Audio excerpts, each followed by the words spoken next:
He didn't save the car. He saved a life, and in doing so, he accidentally destroyed an empire built on lies. Ethan Mercer had been invisible for 11 years. No title, no office, no reputation worth mentioning in polite company. Just grease under his fingernails and a small garage on the wrong side of town that barely kept the lights on. He wasn't supposed to matter anymore. The people who ruined him had made sure of that. But on one stormy October night, on a dark stretch of highway outside Cincinnati, Ethan knelt beside a broken-down luxury sedan belonging to a 73-year-old woman and found something that should not have been there, something deliberate, something deadly. If you're new here, welcome. Hit that like button, drop your city in the comments. I want to see exactly how far this story travels. Now let's get into it. The rain had been falling since noon, the kind of slow, relentless October rain that didn't care whether you had somewhere to be. By 8 in the evening, it had turned the highway into a black mirror, headlights smearing across the wet asphalt in long, broken streaks. Ethan Mercer drove with both hands on the wheel of his 09F15. Oh!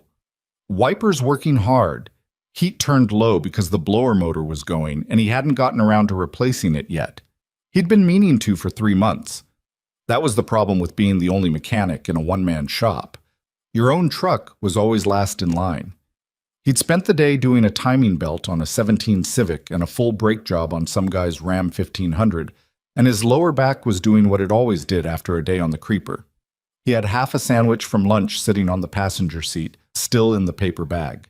He was thinking about that sandwich and about whether his daughter Lily had remembered to take the trash out, and about the gas bill that was sitting on his workbench at home with a red stripe across the top. He was not thinking about stopping. Then he saw the hazards. They were blinking about 200 yards ahead on the right shoulder, the slow, defeated pulse of a car that had given up. He passed it without stopping, made it another quarter mile, and then the back of his neck did that thing it did sometimes, a feeling he'd never been able to explain to anyone, and he pulled off at the next wide spot and turned around. He found the car sitting crooked on the gravel shoulder, right rear tire dropped into the drainage ditch. A silver Mercedes S-Class, current generation, 3 or 4 years old. Expensive enough that under normal circumstances its owner would have called a roadside service and waited inside. But the driver's door was open, and a woman was standing in the rain beside it, one hand on the roof, not moving. She was old, really old, the kind of old that made Ethan slow down before he even got out of the truck. "Ma'am." He left his headlights on, pulled on his jacket. "You all right?" She turned toward him, 70, maybe 73. Silver hair plastered to her forehead. She was wearing a wool coat that had been very nice before the rain got to it, and she was holding her keys in her right hand like she'd forgotten they were there. "The car just stopped," she said. Her voice was steady, but her eyes weren't. "I pulled off when I felt it going. I'm not sure what happened." "You did right. Pulling off, I mean." He looked at the car. "You call anyone yet?" "I called my daughter. She didn't answer." A pause.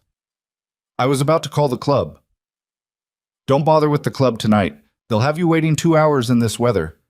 He looked at the Mercedes again. Something about the way it sat bothered him. Not the position on the shoulder, but something else he couldn't name yet. "Mind if I take a look?" She studied him for a moment, the way older women sometimes do, measuring, practical, without apology. "You're a mechanic?" "Yes, ma'am." "Do you need me to move out of your way?" "Actually, can you get back in the car? Out of the rain. I'll knock on the window if I need anything." She did what he said without argument, which surprised him. He got his flashlight from the truck and crouched at the front of the Mercedes, then moved around to the passenger side, then to the rear. The rain hammered his back. The car was a current generation S5 Ace 8 V8 bi-turbo, air suspension, the works. Worth more than Ethan had earned in the last 3 years combined. He lifted the hood. He stood there for a long time. The engine bay was immaculate, the way a well-maintained car always is. Service stickers in the right places. Factory wiring harness intact. Belt looked new. Nothing obviously wrong, and that was what was wrong. A car like this, in this condition, didn't just stop. There was always a reason, and the reason was always findable. He moved the flashlight slowly, past the intake manifold, down to the coolant lines, over to the sensor cluster on the left bank. He stopped. He moved the light back. The connector on the crankshaft position sensor had been seated almost correctly. From the top, in a quick look, you'd never see it. But from the angle Ethan was at, with 11 years of looking at the wrong things in the right light, he could see the offset. A millimeter, maybe 2. Enough that under normal conditions the connection held, but under thermal load, as the engine bay heated up, the connector would lose contact. The ECU would lose crank signal. The engine would cut out, no warning, no CEL, nothing, just gone. He didn't move for a few seconds. His flashlight stayed on the connector. It could have been a bad repair job, could have been a shop tech who hadn't seated it properly last time the car was in. He'd seen that before. He crouched lower, directed the light underneath, and looked at the connector from the back. The retention clip was fully engaged. It hadn't slipped out of position over time. It had been put there that way, positioned precisely enough to hold during low-load driving, around town, driveway to grocery store, but designed to fail under sustained highway speed. When the engine heat built up and the connection degraded, he stood up in the rain. He was aware, in a way that had nothing to do with logic, that he was very cold. He walked around to the driver's side and knocked on the glass. The woman, Margaret, she'd said her name was, Margaret Sterling, rolled the window down 2 inches. "Is it bad?" she asked. "No, ma'am. I can get you running. It's a sensor connection. I can reseat it right now. Car'll start fine." He paused. "But I need to ask you something first. When's the last time this car was serviced?" 2 weeks ago. Sterling's Service Center in Columbus. I take it there, every time." He nodded slowly. "Did anything feel different after that? Any time?" She thought about it. "It felt a little rough at idle for a few days. I thought it was just the weather." "Okay." He kept his voice flat. "Okay, Mrs. Sterling, I'm going to get your car started. But I need you to promise me something. Don't take this car on the highway again until a mechanic you trust, someone not connected to wherever it was last serviced, goes through it completely. You understand what I'm saying?" She was quiet for a moment. "No," she said, "but I trust that you do." He reseated the connector properly, cleared what he could with his scanner, and the engine started on the first crank. He spent another 20 minutes underneath with his flashlight, checking everything else he could access from the shoulder of the highway in the rain, and he didn't find anything else. That didn't mean there wasn't anything else to find. When he came to her window to tell her she was good to go, not to the highway, but to the nearest safe place, she reached into her purse. He stepped back and shook his head. "Don't. Young man, I insist. I'm good. Seriously. Drive straight to your destination, keep it under 50, and please get someone to look at it properly." He handed her his card, Mercer Automotive, a number, an address on Fenwick that he was 3 months behind on rent for. "If you need anything, that's me." She looked at the card for a long time. Then she looked at him. "What's your name?" "Ethan. Ethan Mercer." "Thank you, Ethan Mercer," she said, quietly, like she meant it in a way that went past the immediate situation, like she was filing it away somewhere. He watched her pull back onto the highway, and then he stood there in the rain for a minute longer, thinking about what he'd found in that engine bay and feeling the cold work its way through his jacket. He got home at 9:30. The house was a rental, 2 bedrooms, 1 bath, a kitchen with a window that didn't seal right and let the autumn in. He'd been meaning to fix the window too. Lily was at the kitchen table doing homework, 16 years old and entirely too composed for a kid whose father had been fighting to keep the shop open for the last year and a half. "You're wet," she said without looking up. "It's raining." "There's soup on the stove." He changed his shirt, reheated the soup, and sat down across from her. She was working on something that looked like a chemistry problem. She had her mother's focus, that ability to disappear into a task so completely that the rest of the world just stopped mattering. Rachel had been gone 4 years now. A pulmonary embolism that nobody had seen coming, fast and quiet and absolutely without mercy. Ethan had thought at the time that he'd already hit his floor. He'd been wrong. "You okay?" Lily asked, still looking at her paper. "Fine. Stopped to help someone on the highway." "Get paid?"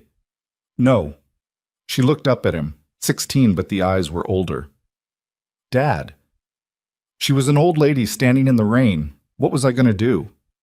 Lily made a sound that was equal parts exasperation and fondness and went back to her homework. Ethan ate his soup and thought about the crankshaft position sensor connector and the precision of it, the calculated precision, because that was the thing that kept coming back to him. It wasn't sloppy. Whoever had done it knew exactly what they were doing, knew exactly what effect it would have, and knew exactly how long it would take to manifest. That kind of knowledge didn't come from a service manual. His phone rang at 10:47 when he was already in bed trying to sleep. Unknown number. He almost let it go.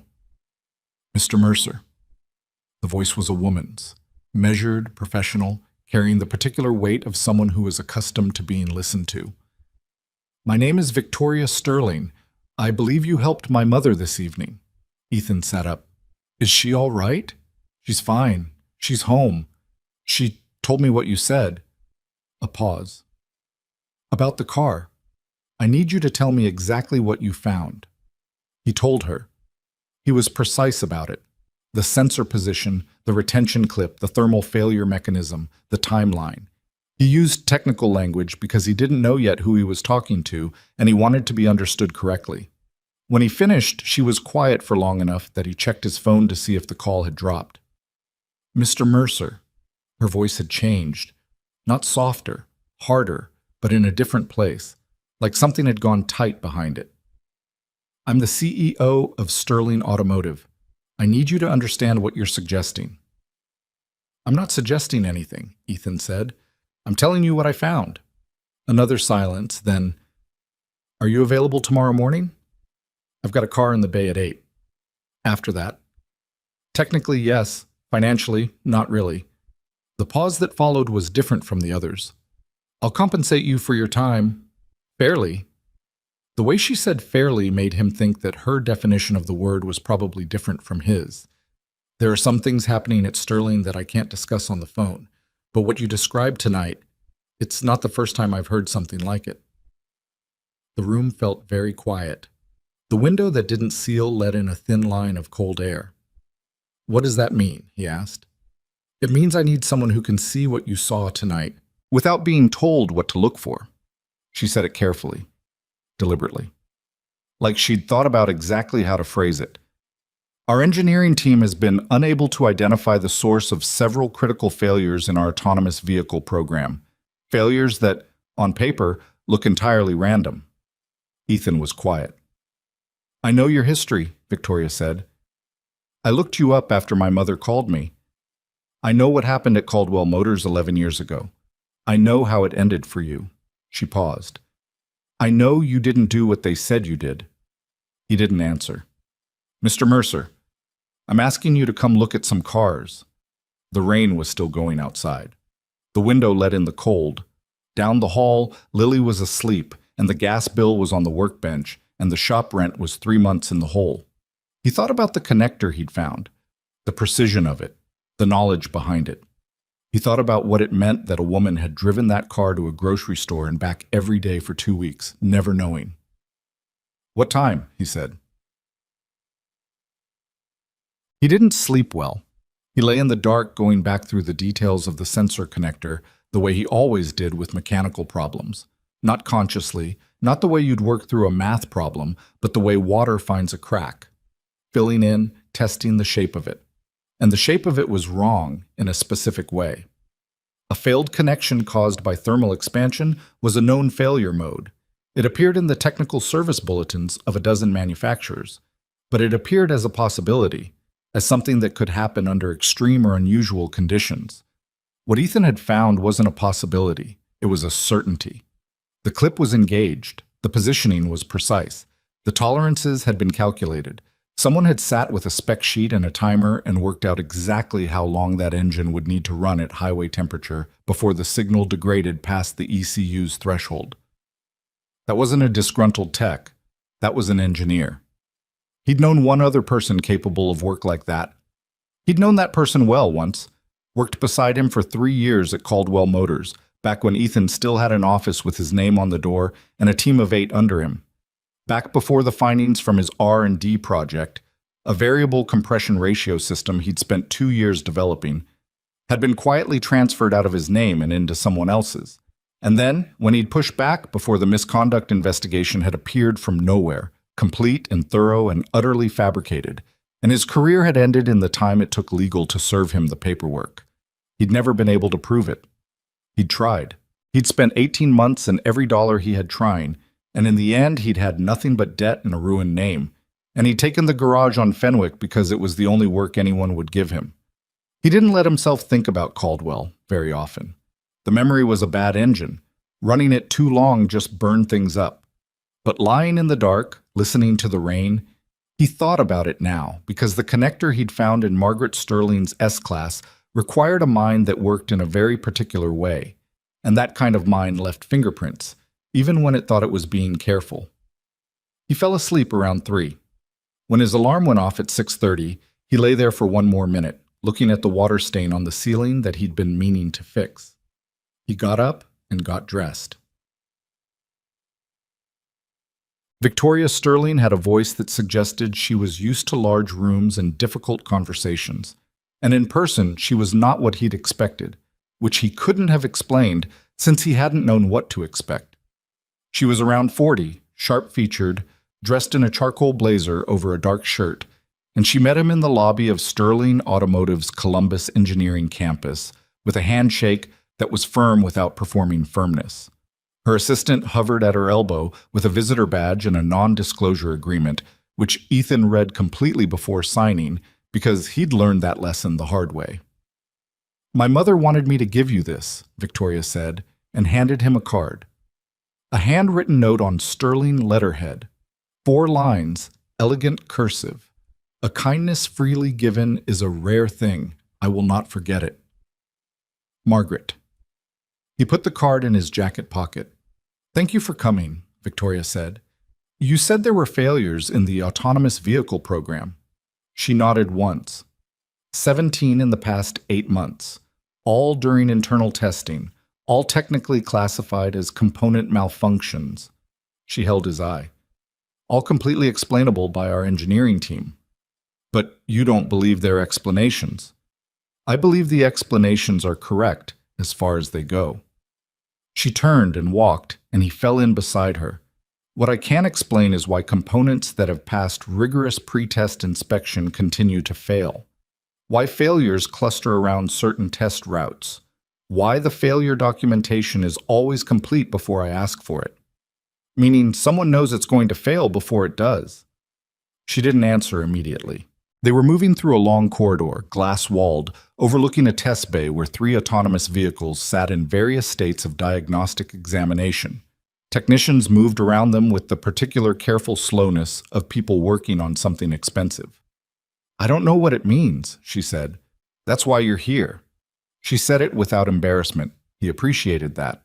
The rest of the morning was a conversation he hadn't expected to have, not because of its content, but because of its nature.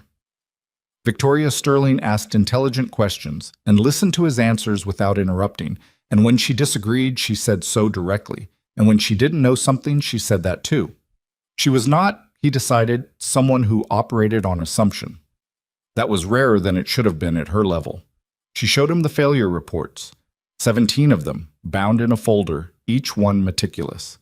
He read through 6 before he noticed the pattern, not in the failures themselves, but in the language of the documentation. The same 4 phrases appearing across different reports, different component types, different test conditions. The same 4 phrases, worded slightly differently each time, but structurally identical. Templates. Someone was filling in variables on a template. He put the folder down on the conference table.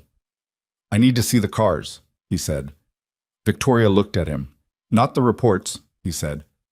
"The cars." She held his gaze for a moment, and then she picked up her phone. The test bay smelled the way all serious garages smelled, rubber and coolant and the faint chemical bite of brake cleaner. But cleaner than Ethan's shop, the way a hospital is cleaner than a kitchen. The kind of clean that meant people were watching. He noticed that immediately. The technicians moved with the particular self-consciousness of workers who knew they were being observed, glancing toward him and Victoria as they came through the bay door, then looking away with too much purpose. 3 vehicles sat in a row under the overhead lighting. Sterling's autonomous platform, the Meridian series, he'd read about it in trade publications over the years.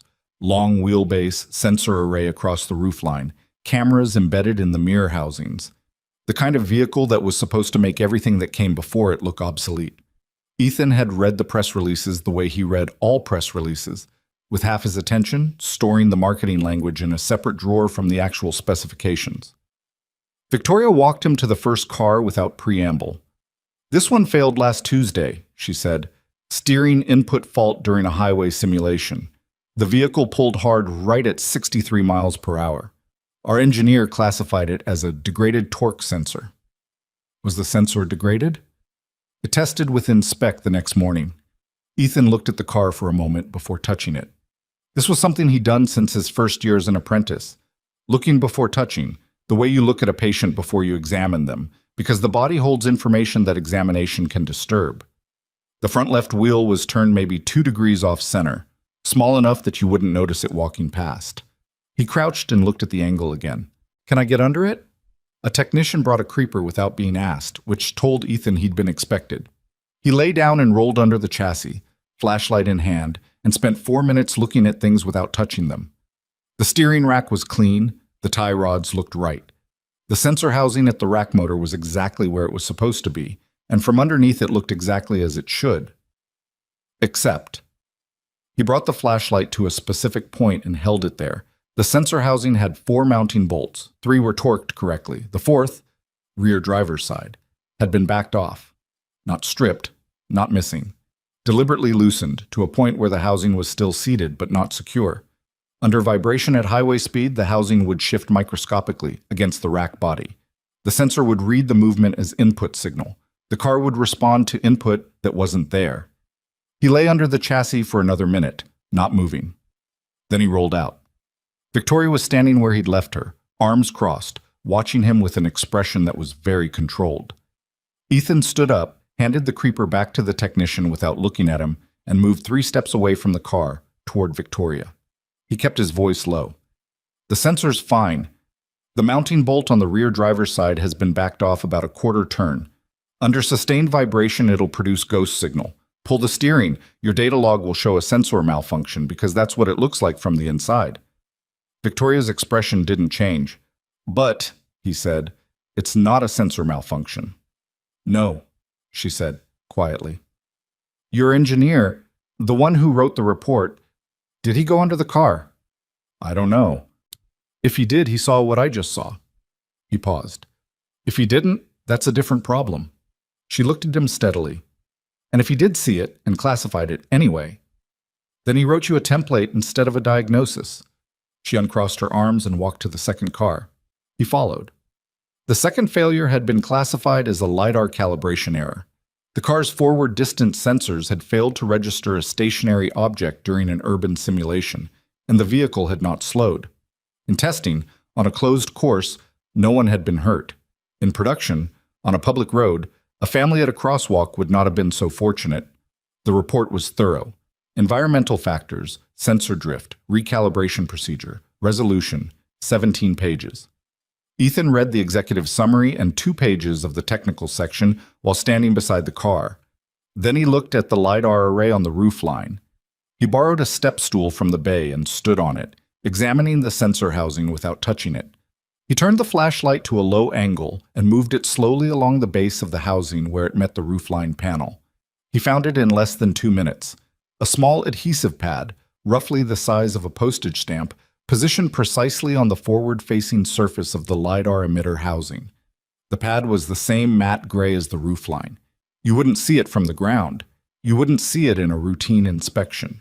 You would only see it if you were looking at the emitter face from above, with a light at a low angle, specifically looking for something that shouldn't be there. The pad was a reflective dampener. Not completely, just enough to reduce the emitter's effective range by about 12% in direct forward trajectory. At normal operating distances, the LiDAR would perform fine. At close range, it would perform fine. But in the specific band of distance where a pedestrian entering a crosswalk would appear, That 12% degradation would create a hole in the detection envelope, and the car's processing system would see clear road where there was none. He stood on the step stool for a long time, staring at the pad. This was not an engineer covering his tracks.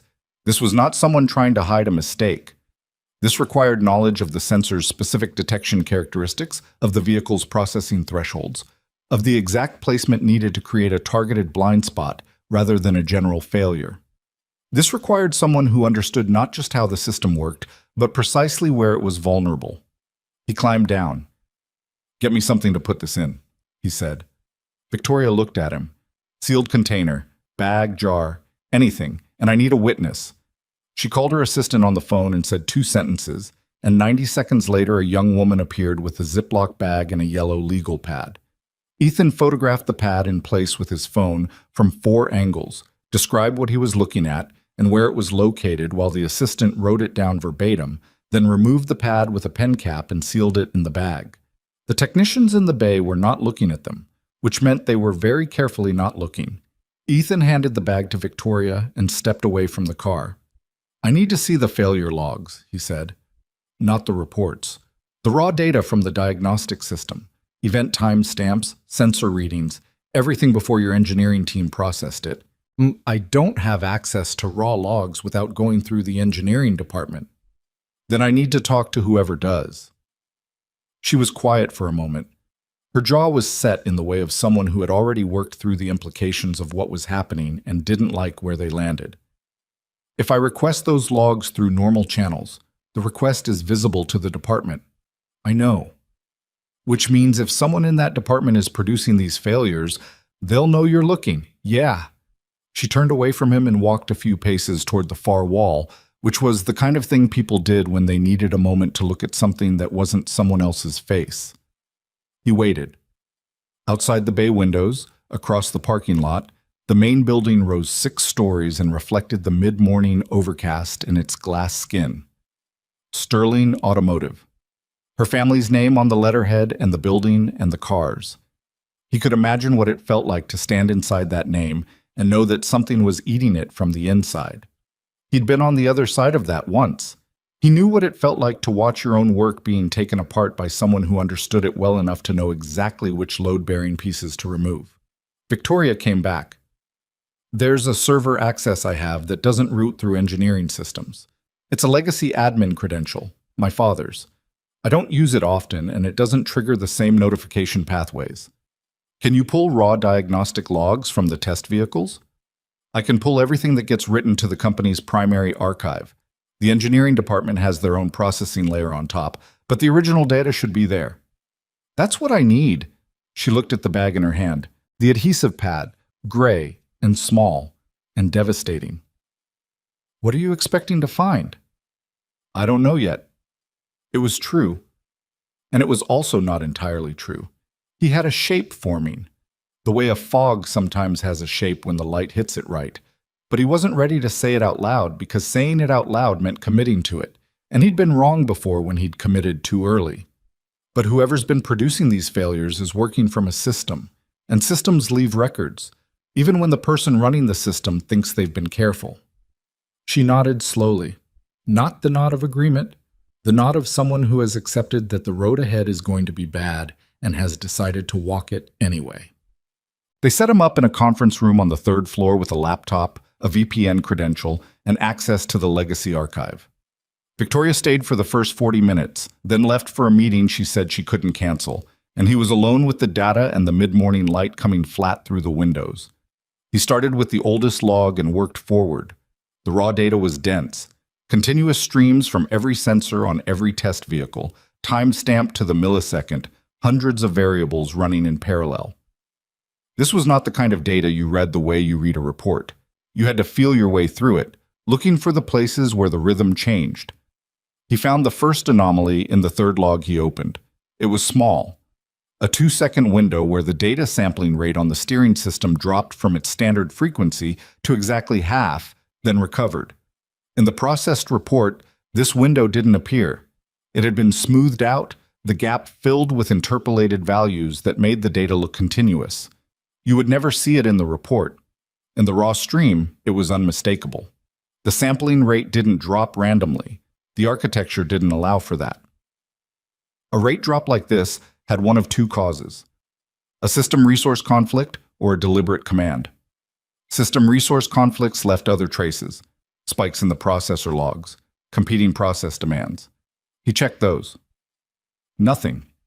Which meant a command. Which meant someone had written an instruction into the test vehicle's diagnostic interface. An instruction that told the system to stop recording at full fidelity during a specific operational window. And during that window, something had happened to the car that the logs would not accurately show. He leaned back in the chair. This was not sloppy. This was architecture. Someone had built a layer inside the diagnostic system that could be activated and deactivated, that degraded the data record during the precise period when a failure was induced, so that when the engineers came back to find out what had happened, the logs showed them a distorted picture. And from that distorted picture, an apparently reasonable technical explanation could be constructed. 17 times. He found the same pattern in 5 of the 6 logs he examined before noon. Different vehicles, different failure modes, different systems. The same 2-second sampling dropout, in every case at the initiation of the failure event, every time. He pulled out his phone and called Victoria. "Someone built a back door into your diagnostic architecture," he said. "Not into the vehicles themselves, into the logging system. They can trigger a sampling dropout remotely during a test event. The logs your engineers are working from are incomplete. They're not seeing the beginning of the failure sequence. They're only seeing the aftermath." A long silence. Then, "How long has this been in the system?" "I can't tell from the logs I have, but the pattern is consistent across everything I've looked at. This wasn't built in a hurry." "Ethan." Her voice had dropped. He'd noticed she'd started using his first name sometime in the last hour, and he wasn't sure exactly when. If this is in the diagnostic architecture, who has the access level to put something like that in place? He'd been thinking about that since he'd found the first instance. Access to the diagnostic architecture at the level required wasn't broad. It would be restricted to a small number of people, the engineering leads, certainly, and above them, whoever had administrative authority over the core vehicle software systems. The system itself would have been designed and implemented by a specific team, and modifications to its core architecture would require elevated credentials and presumably some form of authorization. You'd need to look at your access logs. Who has administrator-level credentials to the diagnostic system? That goes through legal. I know. Another silence. When she spoke again, her voice had a quality he hadn't heard in it before. Careful, the way people are when they're thinking about trust and haven't decided where to put it yet. Adrian Cross manages all administrative access for our technical systems. He's our chief legal officer. Who does Cross report to? The silence this time was longer. Lawrence Hale, our chairman. He didn't say anything. Ethan. Her voice was very controlled now. Lawrence Hale has been on the board of this company for 31 years. He was my father's closest partner. He's the reason I have this job. I understand. I need you to understand what you're asking me to consider. I'm not asking you to consider anything, he said. I'm telling you what the data shows. What you do with that is your call. She didn't respond immediately. Outside the conference room windows, a few employees crossed the parking lot below, hunched against the cold, not looking up. An ordinary Thursday at a company being quietly hollowed out from within. Keep going through the logs, Victoria said finally. I'll get you the access records from Adrian's office through a channel he won't be monitoring. Give me until tomorrow morning. After she hung up, he sat for a while before going back to the laptop. He was thinking about something she'd said. He's the reason I have this job. And the particular weight a sentence like that carries when the person being described turns out to be the one holding the knife. He'd been naive about that once. He'd believed, at 31, that the people who built systems were ultimately loyal to those systems, that competence was its own protection. He'd been wrong about that in a way that had cost him 11 years. He wasn't naive about it anymore. Gici. He called Lily at 3:30 to tell her he'd be home late. How late? I don't know. There's lasagna in the freezer. That's been in the freezer since July. It's fine. How do you know it's fine? Have you looked at it? Lily. I'm just saying there are other options. Order something then. I'll leave you cash. A pause. Dad, are you okay? He looked at the conference room wall where he'd taped 3 printed pages of log data and drawn connections between them in pencil because sometimes you needed to see the physical shape of a thing. I'm fine. It's a complicated job. Is it the Sterling thing? Mom used to love that brand. He hadn't known that. Yeah, he said. It's the Sterling thing. Okay.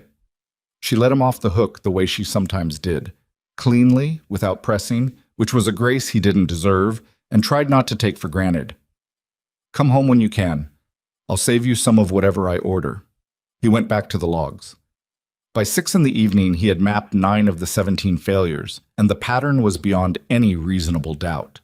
The backdoor code in the diagnostic architecture had been activated before each failure event, creating a blind spot in the record.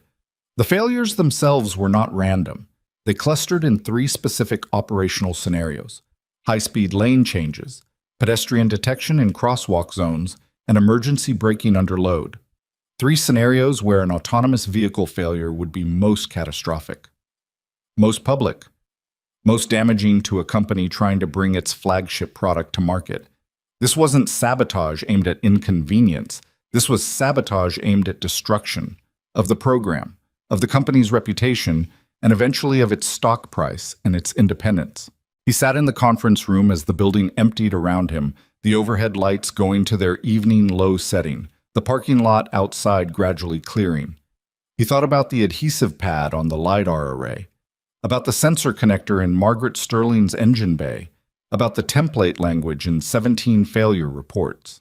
He thought about a conversation he'd had 11 years ago in a hallway outside a conference room at Caldwell Motors with a man named Gregory Fenn, who had been his direct supervisor and who had told him, with complete sincerity, that the variable compression system findings were going to be attributed to the team broadly rather than to Ethan specifically, because that was how the company handled intellectual property, and that Ethan should understand that his career trajectory was secure and that this was the way things worked. Ethan had said, also with sincerity, that wasn't how the patents worked, and that he'd put 2 years into this and his name was going on the filing. The misconduct investigation had begun 4 days later. He'd never been able to connect Fenn directly to what happened after, but he'd always known the shape of it, the way you know a thing you can't prove, which is the worst kind of knowing. He looked at the log data spread across the conference table, and the pencil connections on the wall, and the sealed bag with the adhesive pad sitting on the corner of the table. Somewhere in the 17 failures and the backdoor architecture and the template reports, the shape of this was going to become a name. He could feel that the way he felt mechanical problems, not yet visible, but present, the way a stress fracture is present in metal long before it fails. He gathered the printed pages carefully, folded them, and put them in his jacket's inside pocket. Then he picked up the sealed bag and turned off the conference room light. The parking lot was mostly empty. His truck sat under a light near the entrance, looking like what it was: a working vehicle belonging to someone who worked with his hands, parked among the reserved spaces and the company cars and the quiet geometry of a corporate campus at night. He drove home through the dark, and the whole way back he was thinking about access logs and authorization chains and a chairman who had been at a company for 31 years.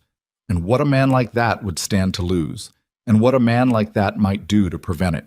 Victoria sent the access records at 6:47 in the morning, while Ethan was still in the garage at Fenwick, working on the Civic he'd had to push to the afternoon 2 days ago because a woman named Margaret Sterling had been standing in the rain.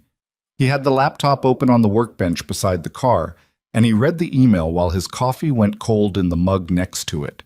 The message was 3 sentences. Pulled through my father's admin credential last night. Cross doesn't know I have this. Call me when you've looked at it. He opened the attached file with greasy fingers and immediately had to wipe his hands on a shop rag because the trackpad was too sensitive for how dirty he was. That small moment of friction, the most ordinary thing, a man cleaning his hands in his own garage at 7 in the morning, was the last ordinary moment of the next several days. The access log was a complete record of every administrator-level entry into Sterling Automotive's core diagnostic architecture over the past 14 months. It showed timestamps, user credentials, duration of access, and the specific system partitions that had been accessed during each session. It was 31 pages long.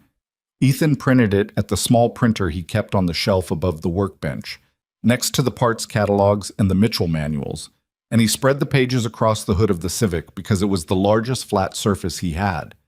He went through it with a yellow highlighter, marking every entry that touched the diagnostic logging subsystem. There were 63 such entries in 14 months. The credentials attached to 58 of them belonged to 2 members of the engineering team. Standard administrative maintenance, the kind of routine access that kept a complex software architecture functioning. Expected. Unremarkable. The remaining 5 entries were different. They were logged under a credential he didn't recognize, not an engineering team member, not a system administrator. The credential string was formatted differently from the others, older architecture, the kind of legacy access that predated the current system's design, the kind of credential that would exist in the master authentication database but wouldn't appear in the routine access documentation that the engineering department maintained. The 5 entries corresponded, within 48 hours, to 5 of the 17 test failures. He stood at the Civic's hood with the highlighter in his hand for a long time, looking at the dates. Then he called Victoria. She answered on the second ring, which told him she'd been waiting. "Did you look at it?" "There's a credential in your access logs that shouldn't exist," he said. "Legacy format, not tied to any current employee ID I can see. It accessed the diagnostic logging subsystem 5 times in the last 14 months, each time within 2 days of a test vehicle failure. The silence on her end had a specific texture, the silence of someone who already suspected and is now being confirmed. "Can you identify the credential?" she asked. "Not from what you sent me. I need the master authentication database to trace it back to an original user account. But your current IT systems, does Cross manage those too?" Cross manages all administrative access across legal, finance, and technical systems. He restructured the authority chains about 3 years ago. 3 years ago. The Meridian Autonomous Vehicle program had begun 4 years ago, according to the press releases Ethan had read. The credential restructuring had happened 1 year in.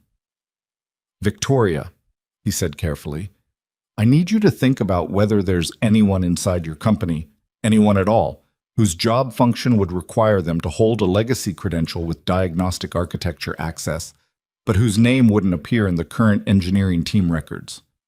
He heard her breathing. "Lawrence," she said. Not a question. "I don't know that yet." Lawrence Hale personally oversaw the initial design of the Meridian diagnostic architecture. He was involved in the technical development in the early years before the board expanded. He would have held administrator access from the beginning of the program. Her voice was flat in the way of someone controlling something that wants to be something else. When Cross restructured the access authority, there was a migration. Existing credentials were supposed to be archived, not deleted. Archived credentials can still be active. "Yes," she said, "they can." He heard her move. Footsteps, a door closing. When she came back on the line, her voice was lower. "I need you to understand something. Lawrence Hale controls 11% of this company's outstanding shares. He has relationships with every major institutional investor we have. If I go to the board with an accusation, I know, without evidence that is completely airtight, he will bury me. He has done it before to people who were wrong about much smaller things. Then we get airtight evidence. How?" He looked at the printed pages spread across the Civic's hood, the yellow highlighting, the 5 credential entries, and their dates. "The backdoor code that's in your diagnostic architecture. Whoever wrote it left a signature, not deliberately, but code has authorship the same way writing does. If I can get a software forensic analysis of the logging subsystem, and if that code's authorship can be traced to a specific developer, we have the chain, developer to credential to failure events. That kind of analysis requires someone I'd trust with this information. Do you have someone?" A pause that ran long enough for a truck to pass Fenwick outside, rattling the garage door in its frame. "There's a woman named Sandra Okafor. She built the original diagnostic architecture for us 4 years ago as an independent contractor. She left after the first year. I never fully understood why at the time." Another pause. "She may know things she didn't tell us. Can you reach her without going through company channels?" I have her personal number. We had a conversation once, after she left, about nothing specific, but I remember she said something I didn't understand then. Victoria was quiet for a moment. She said she hoped the cars were worth it. I thought she was talking about the engineering challenges. I don't think she was talking about the engineering challenges. Call her, Ethan said. Don't use your company phone. Sandra Okafor drove up from Cincinnati 2 days later in a 10-year-old Subaru with a cracked rear bumper, and she sat in Ethan's garage on an overturned bucket because the only other seating was the office chair with the broken back and a 3-legged stool he'd been meaning to repair. Victoria sat on the stool. Ethan stood. It was that kind of meeting. Sandra was somewhere in her mid-40s, compact and precise, in the way engineers often were, moving only as much as necessary, watching everything. She had a laptop bag over one shoulder, and she put it on the workbench without being asked and opened it before she said more than hello. You found the dropout windows, she said to Ethan. It wasn't a question.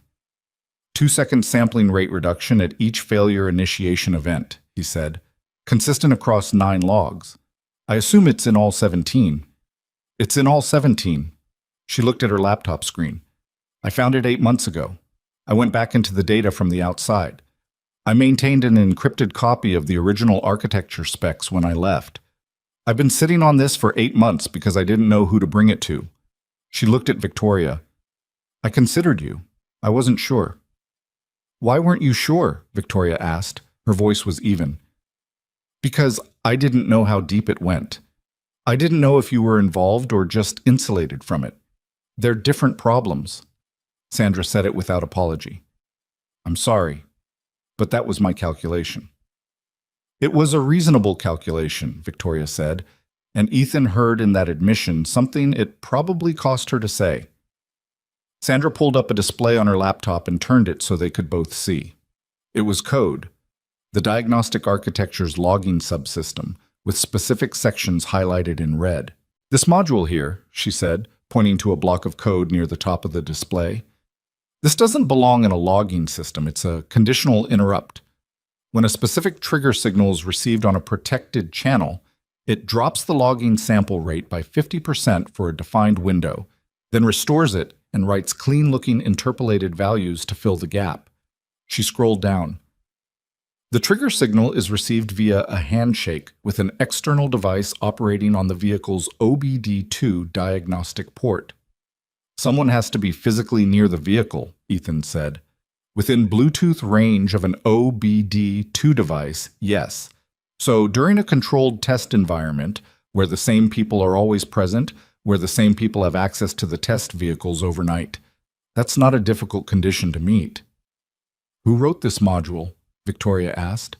Sandra reached into her laptop bag and produced a printed page, which she handed to Victoria. The code authorship metadata was stripped before it was deployed. Whoever put this in was careful, but code structure is individual. The logic patterns, the variable naming conventions, the way the conditional branches are constructed. I've spent 8 months comparing this to every developer who worked on the original architecture. She paused. There's one name whose coding fingerprint matches across 7 distinctive structural patterns. A senior software engineer who worked on the diagnostic team 18 months ago. His name is Kyle Reston. He left Sterling 8 months ago, 2 weeks after I found the module and started asking questions externally. Ethan watched Victoria's face. Kyle Reston, Victoria said slowly. He was recommended for that position by Adrian Cross. The garage was quiet. Outside, a car went past on Fenwick. A dog somewhere in the neighborhood barked twice and stopped. Sandra, Ethan said, the credential that accessed the logging subsystem, legacy format, not tied to current employee records. Can you trace that through the original authentication database? I don't have access to the live authentication database. But you built the original architecture. Yes. Is the original authentication schema in your encrypted specs copy? She looked at him for a moment. Yes. Does the legacy credential format follow a predictable naming convention from the original design? She turned back to her laptop and opened another window. Her hands moved quickly. The garage was completely silent except for the keystrokes. Ethan could hear Victoria breathing beside him. After 3 minutes, Sandra stopped typing. She didn't say anything immediately. She just sat there looking at the screen with an expression that was not surprise. Because you couldn't arrive at an expression like that through surprise. It required knowledge that had been accumulating for some time, finally settling into a shape that could be looked at directly. The legacy credential format from the original design used a hash of the user's employee ID plus their system initialization date, she said. If I run the 5 access entries you found against the original employee records, she stopped.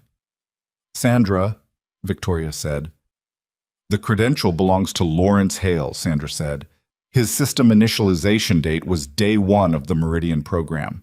His legacy credential was never archived when Cross restructured the access authority. It's been active for 4 years. Nobody spoke. The fluorescent light above the workbench had been flickering slightly for a week, and in the silence it was the loudest thing in the room. Well, what came next was not a clean process. Ethan had learned the hard way, and in a different context, that evidence without structure was just information, and that the people who wanted to discredit you were always better organized than the people who wanted to expose you. So he slowed down, which was difficult, because every instinct he had was telling him to move fast. They spent 3 days in his garage. Victoria came both evenings after her scheduled days at the office, wearing clothes that weren't her work clothes, arriving after dark and leaving after midnight. Sandra stayed, sleeping on the cot Ethan kept in the back room for the nights when he worked past 2 and didn't want to make the drive home. Lily showed up on the second evening with takeout from the Thai place on Clement and didn't ask questions, just left the food on the workbench and went home, which was more than Ethan deserved. They built the case the way you build anything complicated, from the bottom up, checking each piece before adding the next. Sandra reconstructed the deleted code deployment logs, working backward through the architecture's version control history. The module had been deployed 14 months ago, 3 days after Lawrence Hale's legacy credential had accessed the logging subsystem for the first time. The deployment was logged under the stripped credentials, but the version control commit that accompanied it had a timestamp that corresponded to a date and time when only one person had been in the engineering building after hours. According to the facility access records Victoria pulled through her father's administrative credential. Kyle Reston had badged in at 11:42 p.m. and badged out at 2:17 a.m. Reston wrote the code, Ethan said. Hale activated it, and cross-managed the credential structure that kept Hale's legacy access invisible to current system audits, Sandra said.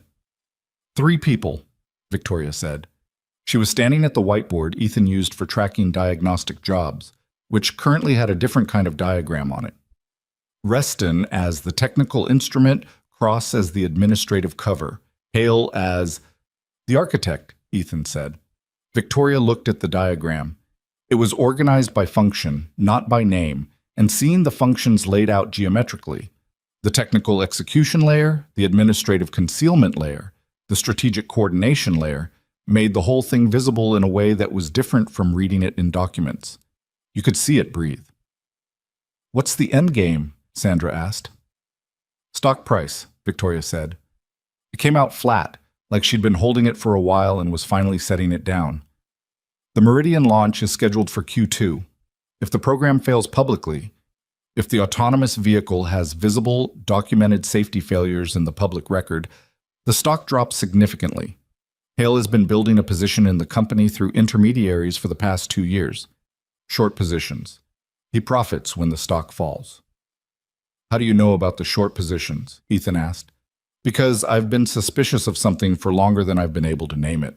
I've had a financial forensics firm doing independent analysis of our major shareholder movements for 6 months. She paused. I didn't know what I was looking for. I just knew the pattern of board behavior had changed about 2 years ago. Hale started pushing for aggressive production timelines. He started suggesting we outpace our own safety certification schedule. Things he never would have said 10 years ago. She looked at the whiteboard. He was building pressure from the inside while building a financial instrument on the outside. The failures were going to accelerate the timeline or damage the certification record, or both. Either way, the stock falls and he covers his short at a number that, according to my financial forensics firm's analysis, is somewhere in the range of $400 million. The number sat in the garage air like a physical thing. He was going to destroy the company, Sandra said. Not a question, not shock, just the flat arithmetic of it. He was going to profit from destroying it, Victoria said, which is a different thing. He probably believed the company would survive, restructured under new leadership eventually, with him no longer exposed, with Adrian in a position to manage what got investigated and what didn't. Ethan was quiet, working through something. Margaret, he said. Victoria turned. Your mother's car, the sensor connector. He'd been circling this for 2 days without landing on it directly. That wasn't a test of the assassination plan. That was personal. Someone arranged to have her car modified at a Sterling service center. She takes it there every time. Your family takes their cars there. She's on the company's accounts. She's taken her car to that center for 12 years. Who had the ability to arrange a targeted service modification at a company-owned center without it showing up in the standard work orders? Victoria's expression changed. Cross, she said. Cross manages the administrative access to service center work orders? Cross manages the administrative access to everything. Her voice was very quiet. My mother has been publicly critical of the board's direction over the past year.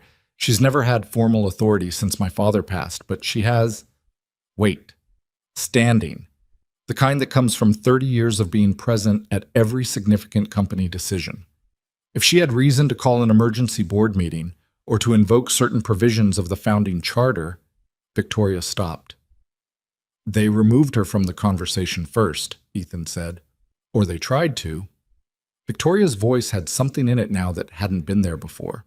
Something that wasn't professional, wasn't controlled.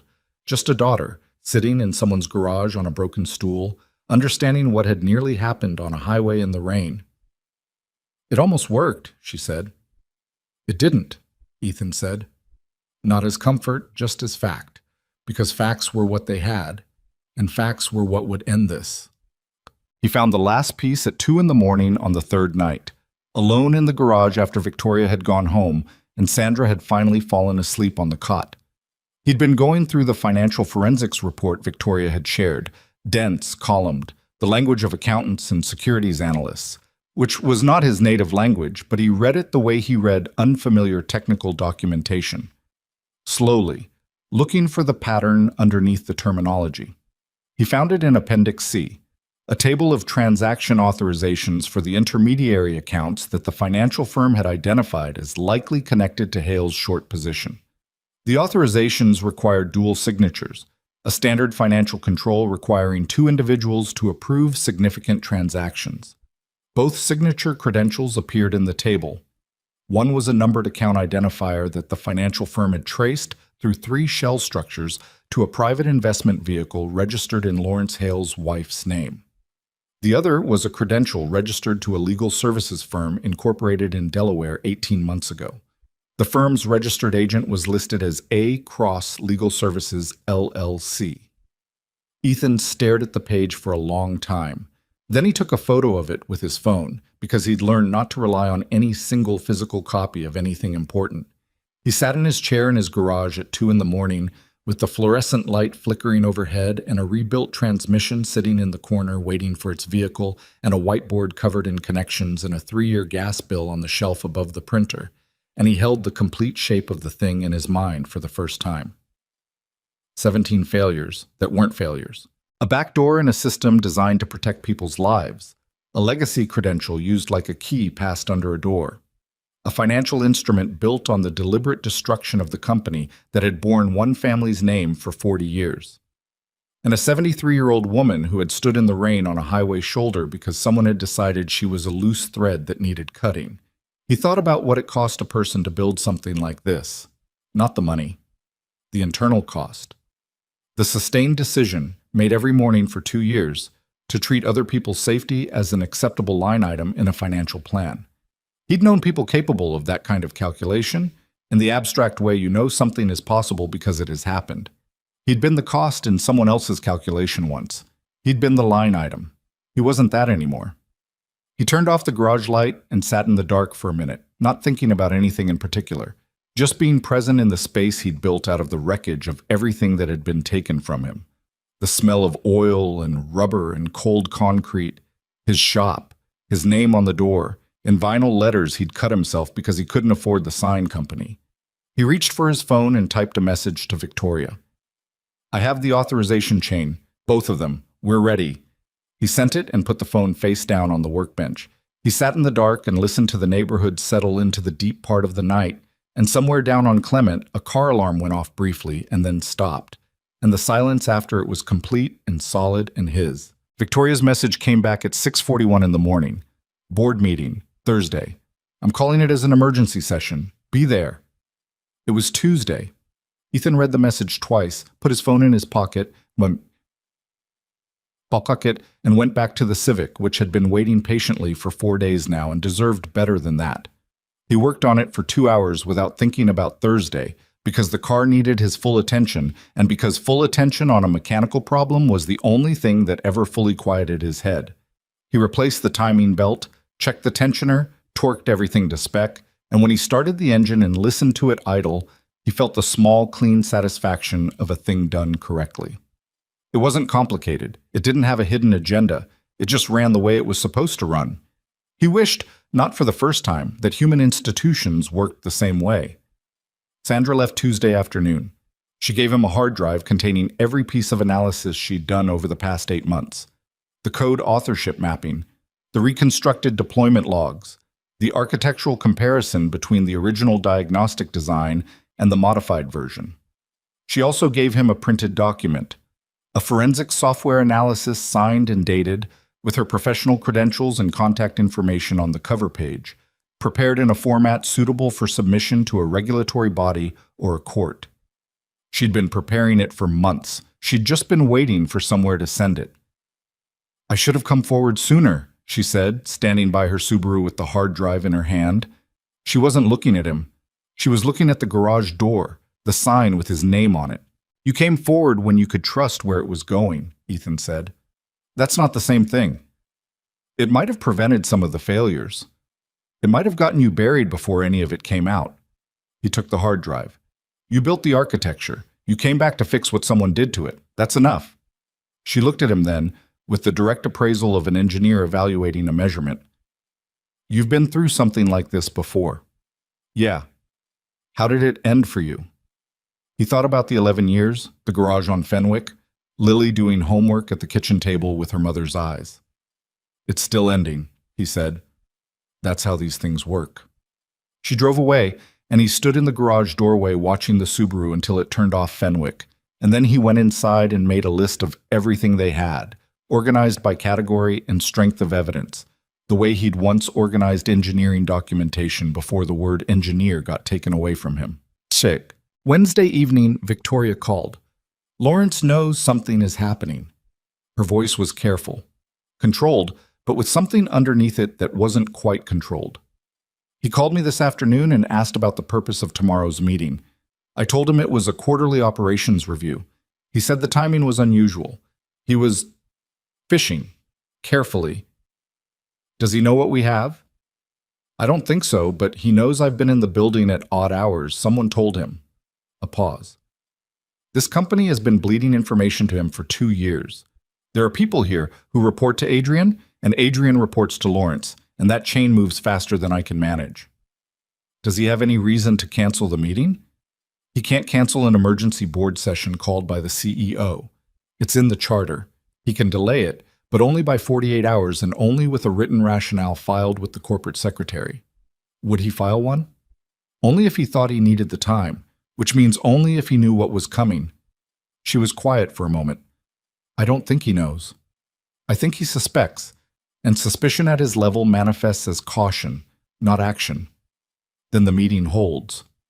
"The meeting holds." Another pause, longer.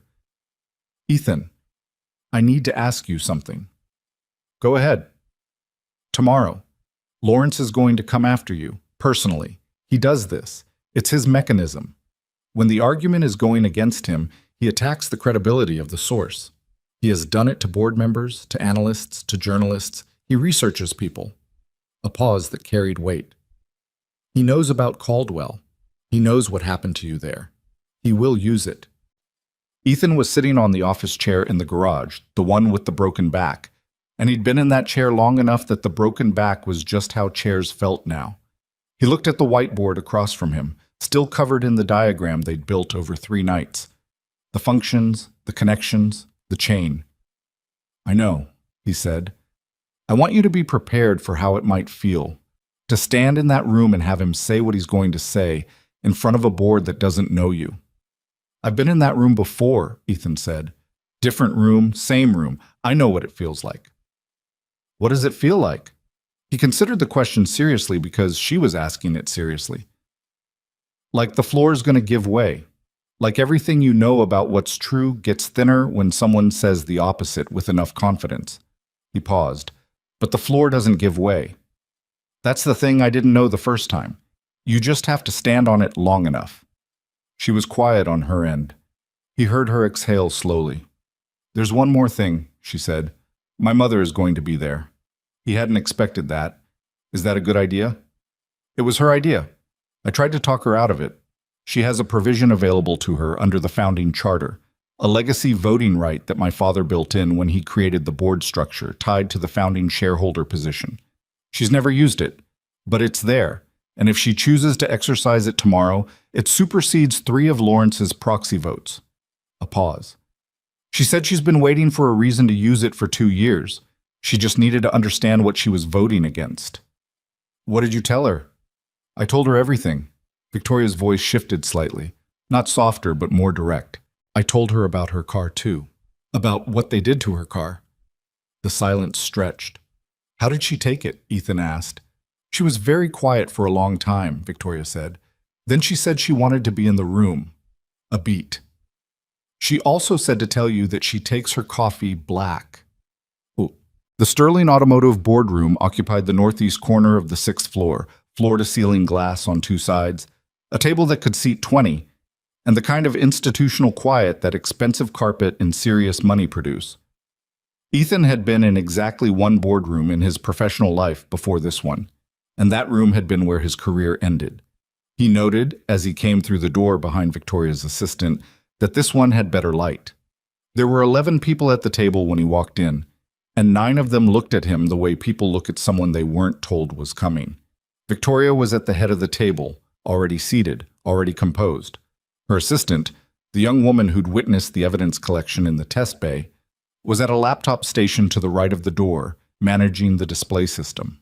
Margaret Sterling sat 3 seats from the head of the table, on the right side, wearing a dark blue suit and the expression of someone who had been present at important events before and had learned how to occupy a room without demanding it. She met Ethan's eyes when he came in. She gave a small, precise nod. He returned it. Lawrence Hale sat at the far end of the table. He was 70, broad-shouldered in the way of men who had been larger once and still carried the frame of it, silver-haired, wearing a suit that cost more than Ethan's truck. He had the face of a man who had been deciding things for a long time and had stopped questioning whether his decisions were right. He looked at Ethan with an expression that was almost nothing, almost boredom, which was a performance and not a poor one. Adrian Cross sat to Hale's left. Cross was 15 years younger, thinner, with the precise posture of a lawyer who had learned that physical stillness read as authority. He had a legal pad in front of him and a pen in his hand, and he had already written things on the pad, which meant he had prepared remarks, which meant he was not surprised by this meeting in the way he would want people to believe he was. Ethan sat in the chair Victoria's assistant placed for him, slightly back from the table, to Victoria's right. He had a laptop, the hard drive Sandra had given him, a printed copy of the financial forensics report, and a manila folder containing the access log analysis. He put all of it on the table in front of him without ceremony. Victoria opened the meeting without preamble. "I've called this session under Section 14 of our board charter, which grants the CEO authority to convene emergency sessions when there is evidence of material risk to the company's operational integrity. What I'm going to present this morning involves the Meridian Autonomous Vehicle Program, our diagnostic architecture, and certain financial activities connected to individuals in this room." The table was very still. Hale spoke. His voice was unhurried, carrying the particular ease of a man who believed he was the most powerful person in any room he entered. "Victoria, before we proceed, I want to note for the record that this meeting was called without the standard 48-hour notification and that the agenda provided to board members was materially incomplete.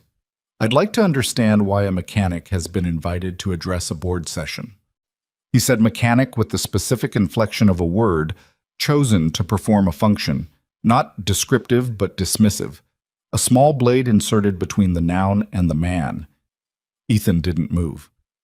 Mr. Mercer is here in his capacity as a consulting diagnostic expert, Victoria said. He holds engineering credentials from the Illinois Institute of Technology and has 17 years of automotive systems experience. He will be presenting technical findings.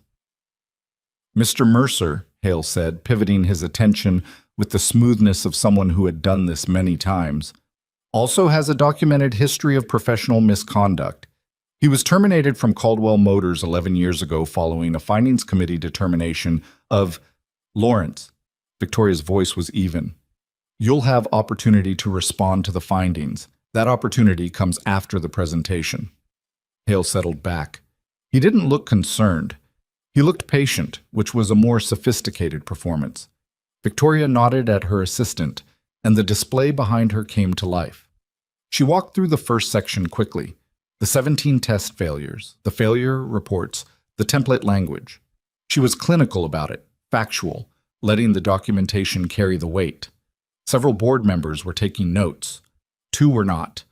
One of them was Hale, one was Cross. Then she handed it to Ethan.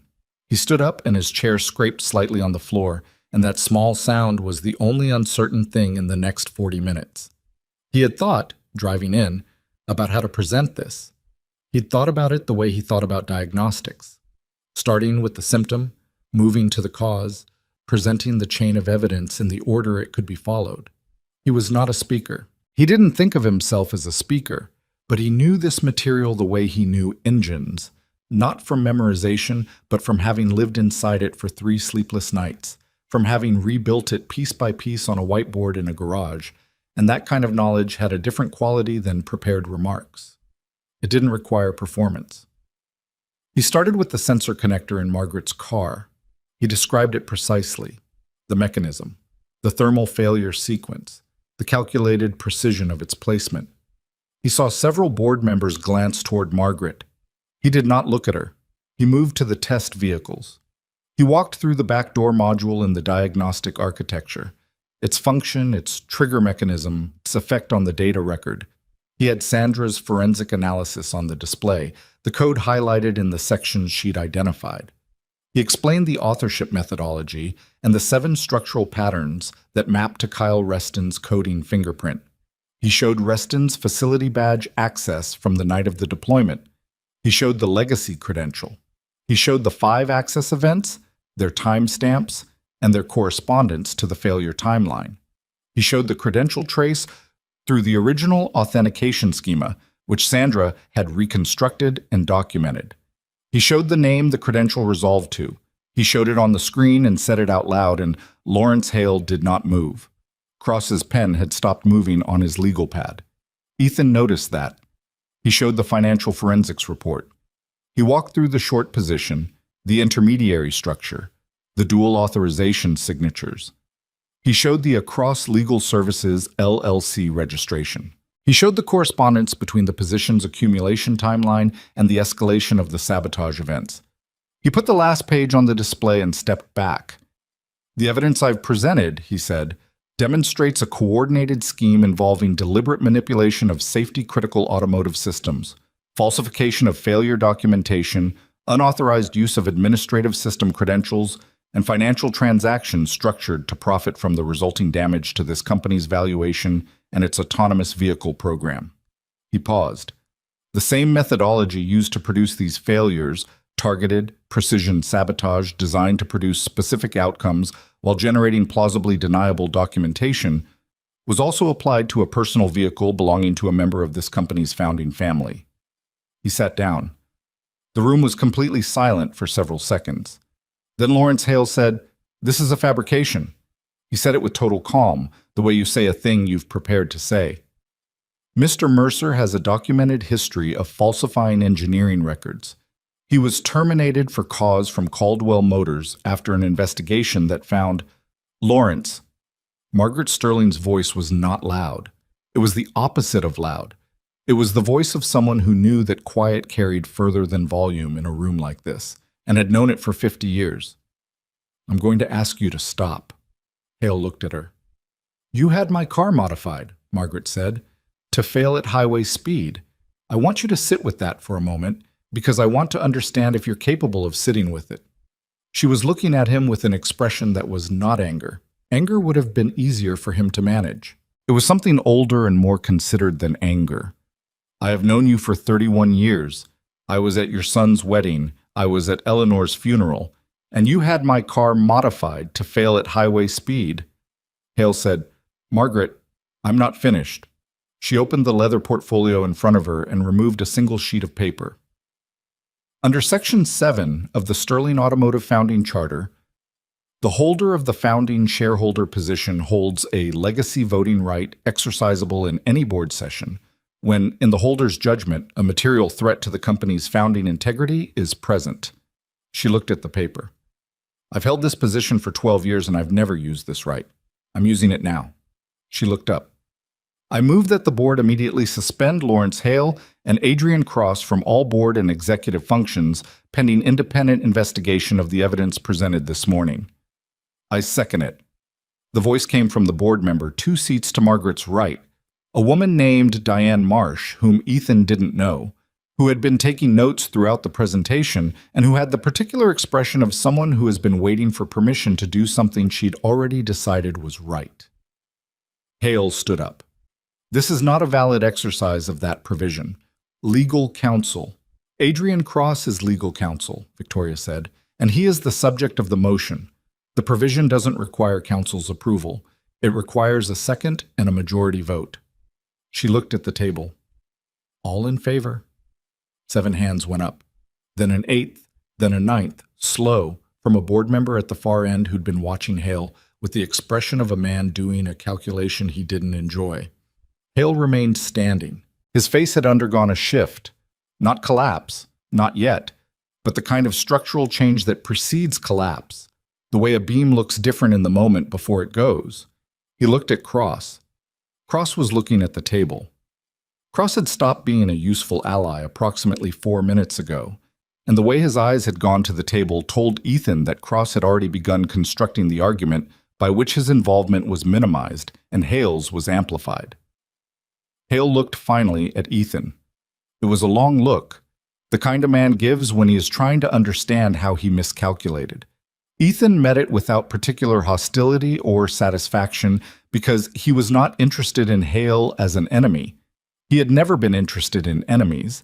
He was interested in systems, in what failed and why and how to stop it from failing again. You were a Caldwell engineer, Hale said. It was no longer a tactical weapon. It was just a thing he'd said, the way people sometimes say a true thing that has no force left in it. You built systems for them. I did, Ethan said, and they took your work. Yes. Hale was quiet for a moment. The 9 hands were still in the air. The board secretary was recording. I remember the Caldwell report. I saw it when it came out. I thought it was... He stopped. Lawrence, Cross said quietly. A warning. Hale didn't look at him. He was still looking at Ethan. I thought it was unacceptable, he finished, what they did to you. The room held this. Then you know what this is, Ethan said. Hale said nothing. He sat back down, slowly, the way large things settle. Not broken, not finished. He had lawyers and resources and the machinery of defense that money provided, and that machinery would run for a long time. But in this room, in this moment, the thing he'd built was over. Victoria called the vote formally. 9 in favor, 2 abstentions, Hale and Cross, who had correctly understood that voting against their own suspension was not a strong position. The motion carried. The board secretary noted the time, 10:43 a.m. Cross left the room without speaking, which was, Ethan reflected, the first honest thing he'd witnessed from the man. Hale left more slowly, pausing at the door with the particular heaviness of someone who knows the weight of what they're leaving behind. He didn't look back. The room, with the two of them gone, felt different. Not lighter exactly. More like a room after a long repair. The problem solved, the system functional, but the evidence of the damage still present in the walls.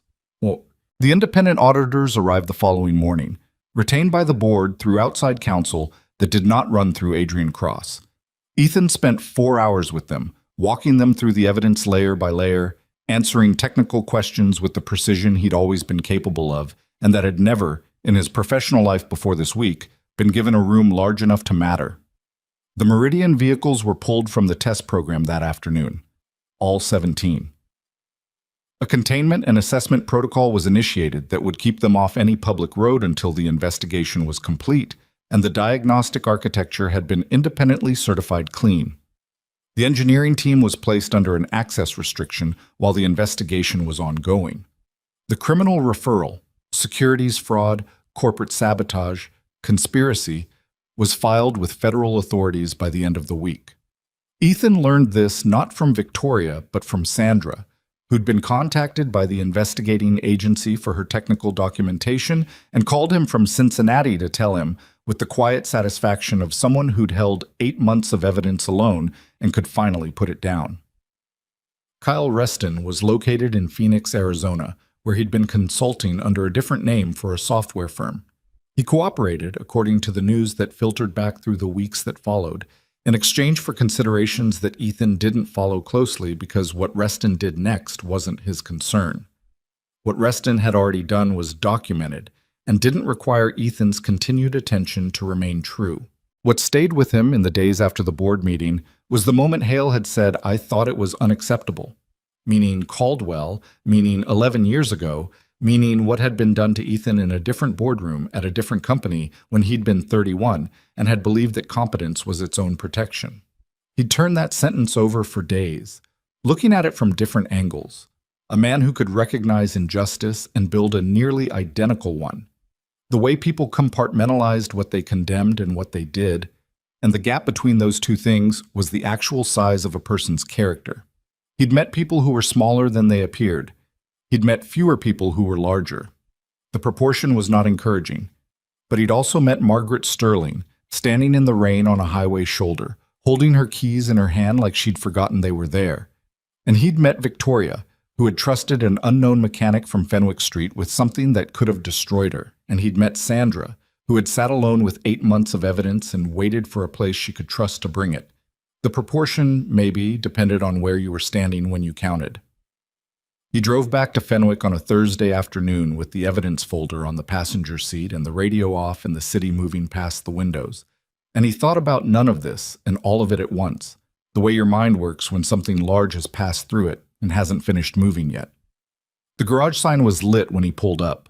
He'd left the light on by accident that morning, which meant his electric bill was going to be a problem, which was such an ordinary problem after the week he'd had that he almost laughed at it. He unlocked the door, went inside, and put on a pot of coffee. Then he picked up the phone and called Lily. "It's over," he said when she answered. A pause. "Was it the Sterling thing?" "Yeah." "Did it go okay?" He looked around the garage. The whiteboard still had the diagram on it. He'd erase it tomorrow. "It went," he said. "That's enough." "Come home," she said. "I made actual food this time, not the freezer stuff." He turned off the coffee maker and locked up the garage and drove home through the early evening. And the city was just the city, and the drive was just the drive, and nothing about either of those things was remarkable in any way at all. And he was grateful for that in a manner he couldn't have articulated but felt in the bones of his hands on the steering wheel, the same hands that had found a connector in the rain on a highway shoulder and followed it without knowing where it led, all the way to here. The first week after the board meeting was the strangest week of Ethan's life, which was saying something given the competition. He went back to work on Monday. Not to Sterling Automotive, not to any conference room or boardroom or corporate campus. Back to the garage on Fenwick, where a 14 Tacoma was waiting on a coolant leak and a retired school teacher named Gerald had left his Buick for a transmission service and expected it back by Wednesday. The work was ordinary in the best possible way. The coolant leak was a cracked lower radiator hose, which took 40 minutes to fix. The transmission needed a fluid flush and a solenoid pack, which took most of Tuesday. Ethan did both jobs with the particular attention he gave everything, which was the same attention regardless of whether the car belonged to a retired school teacher or a major corporation, because that was the only way he knew how to work. The calls started Monday afternoon and didn't stop. 3 journalists by Tuesday morning, 2 of them from outlets he'd actually heard of. A producer from a business news program that his daughter watched sometimes. A lawyer who said he represented a group of Sterling Automotive shareholders and wanted to discuss Ethan's potential role in a civil action. He let most of them go to voicemail and returned none of them, not because he was hostile, but because he had nothing to say that wasn't already in the evidence, and the evidence didn't need his narration. Lily handled it better than he did. She was 17, almost 18, and she'd grown up in the specific kind of household where instability was just weather, something you dressed for and moved through, and she had developed, out of necessity, a practical relationship with disruption. She screened his calls for 2 days without being asked, kept a handwritten log on the kitchen counter. Journalist WSJ said urgent, "It's not." And on Wednesday evening, she put a plate of actual food in front of him and said, "You need to call Victoria Sterling back. She's called 3 times. "I know." She sounds like she's holding herself together with both hands. She's been doing that for a while. "Dad," Lily sat down across from him. She had her hair back and her reading glasses on. She'd started wearing glasses in the last year, which he still wasn't fully used to, and she looked at him with the steady directness that had always been more her mother's than his. "What happens now? With you, I mean, not with them." He chewed his food and considered the question honestly. "I don't know yet." "Victoria offered you something, didn't she?" "How do you know that?" "Because why else would she be calling 3 times? Lily picked up her fork. "What did she offer?" "A position. Leading vehicle safety for the Meridian program going forward, an executive title, an office, a salary that would make the gas bill seem like a rounding error." Lily was quiet for a moment, eating, then, "Are you going to take it?" "No." She looked up. "I thought about it," he said. "For about a day I thought about it seriously. The money alone—" He stopped. "But I've been in those buildings. I know what they do to the way you think. You start making decisions based on what the building needs instead of what the work needs, and after a while you can't tell the difference." He looked at his plate. "I'm not good in those buildings. I'm good here." Lily was quiet for a long time. The kitchen had the nighttime sounds it always had. The refrigerator cycling, the wind finding the window that still didn't seal right. Finally she said, "Mom would have said the same thing." He didn't answer that. He didn't need to. "Call Victoria back," Lily said. "Tell her no and tell her why. She deserves that." He called Victoria the next morning from the garage, before he opened up, sitting in the office chair with the broken back and a cup of coffee that had gone lukewarm while he'd been deciding whether to call. "I was starting to think you'd disappeared," she said. She sounded tired. Not the exhaustion of crisis, a different kind, the particular flatness that follows when something enormous has ended and the adrenaline has drained out and left you with the actual weight of everything that happened. "I've been working," he said. "Of course you have." A pause. Not unkind. "How are you holding up?" "Fine. Better than fine." He looked at the whiteboard across the garage. He'd erased the diagram 2 days ago and written up Gerald's transmission job in its place. Part numbers, fluid spec, labor hours. The ordinariness of it felt correct. "You?" "I've slept 6 hours total since Thursday." She said it without complaint, just inventory. There are 3 regulatory agencies asking for documentation, 2 law firms coordinating the criminal referral, a communications team managing the press, and a board that is simultaneously relieved and terrified and trying to do both at once. A short exhale. Also, the entire engineering department needs to be restructured. We have 17 vehicles in containment, and we have a Q2 launch that is either going to be postponed or salvaged, depending on what the independent certification team finds in the diagnostic architecture. "How's the architecture looking?" "Sandra says it's clean now. She's been working with the certification team for the past 4 days. She said to tell you, and I'm quoting, that the bones are good." He almost smiled. "She'd know." "Ethan." Victoria shifted. He could hear it. A small sound. A chair or a posture change. Someone settling into something they'd been putting off. I want to talk about the position I offered. I'm not going to take it. A silence. I know, she said. I think I knew when I offered it, but I needed to offer it. Why? Because what you did deserves more than a handshake and a thank you card. And because I wanted to give you the choice. You've had a lot of choices taken from you. I wanted this one to be yours. He held the phone and looked at the garage. The Tacoma he'd finished, the tools on their hooks, the floor he swept every morning out of habit before he'd even thought about it, the sign in the window that said Mercer Automotive in the vinyl letters he'd cut himself. He'd been in this space for 9 years. He knew where every crack was in the concrete. He knew which fluorescent tube was going to need replacing by the end of the month. He knew the sound the door made when the temperature dropped below 40. I appreciate what you were trying to do, he said, but I don't want an office. I want the shop. I know. A pause. Then let me propose something else, something that actually fits. He heard papers or a keyboard, something moving. Sterling Automotive formalizes a partnership with Mercer Automotive. We designate you as an independent diagnostic consultant, retained on an ongoing basis with a quarterly fee that covers your operating costs and then some.